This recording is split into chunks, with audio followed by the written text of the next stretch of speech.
জাতীয় ঈদগাহে পবিত্র ঈদুল আজহার প্রধান জামাত অনুষ্ঠিত হবে সকাল 7:30টায়।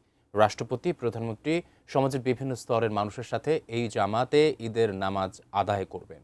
বৈরী আবহাওয়ায় সৃষ্টি হলে সকাল 8টায় জাতীয় মসজিদ বাইতুল মোকাররমে ঈদের প্রধান জামাত অনুষ্ঠিত হবে। আগামী বৃহস্পতিবার পবিত্র ঈদুল আজহা, বাকি মাত্র 3 দিন। জাতীয় ঈদগাহে ঈদের প্রধান জামাতের জন্য ঢাকা দক্ষিণ সিটি কর্পোরেশনের প্রস্তুতি অনেকটাই শেষের দিকে। সেই সাথে ঈদগাহের নিরাপত্তায় কাজ করে যাচ্ছে আইন শৃঙ্খলা বাহিনীও।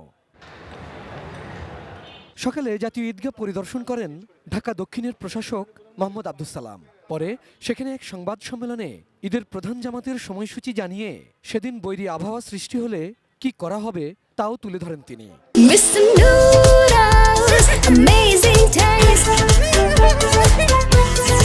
ঈদুল আজহার প্রধান জামাত সকাল 7:30 মাননীয় প্রধানমন্ত্রী জনাব তারেক রহমান, মহামান্য রাষ্ট্রপতি, মন্ত্রী পরিষদের সদস্যবর্গ জামাতে অংশগ্রহণ করবেন। আবহাওয়া প্রতিকূল থাকলে জাতীয় মসজিদ বাইতুল মোকাররমে ঈদের প্রধান জামাত সকাল 8টায় অনুষ্ঠিত হবে। সিটি কর্পোরেশনের পক্ষ থেকে জানানো হয়, রাষ্ট্রের গুরুত্বপূর্ণ ব্যক্তি, কূটনীতিক সহ জাতীয় ঈদগাহে ঈদের জামাতে অংশ নিতে পারবেন 35,000 মানুষ। এছাড়া 3,500 নারীরও সেখানে ঈদ জামাতে অংশ নেওয়ার ব্যবস্থা নেওয়া হয়েছে। ঈদ জামাত ছাড়াও পশু কোরবানি ঈদুল আজহার অন্যতম গুরুত্বপূর্ণ অনুষঙ্গ। মাতুয়াইল ল্যান্ডফিল স্টেশনে প্রায় 34,000 টন বর্জ্য স্থানান্তরের উদ্যোগ নিয়েছে ঢাকা দক্ষিণ সিটি কর্পোরেশন। কোরবানির 8 ঘন্টার মধ্যে পশুর বর্জ্যসহ সব ধরনের আবর্জনা পরিষ্কার করা হবে বলেও ঘোষণা দেয় ঢাকা দক্ষিণ সিটি কর্পোরেশন।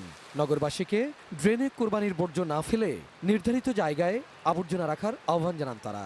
রাত 9:30 মধ্যে ঈদের প্রথম দিনের বর্জ্য অপসারণ করা হবে ইনশাআল্লাহ। ড্রেন বা নর্দমায় বা যত্রতত্র পশুর বর্জ্য ফেললে রোগ জীবাণু ছড়ানোর পাশাপাশি বৃষ্টিতে জলাবদ্ধতা হতে পারে। দক্ষিণ সিটি থেকে জানানো হয়, নগরবাসীকে স্বস্তি দিতে ঈদুল আজহা ঘিরে সিটি কর্পোরেশনের কর্মকর্তা কর্মচারীদের ছুটি বাতিল করা হয়েছে। এই ঈদের ছুটি ভোগ করতে পারবেন না। Abul Kalam Azad, ATN news, Dhaka.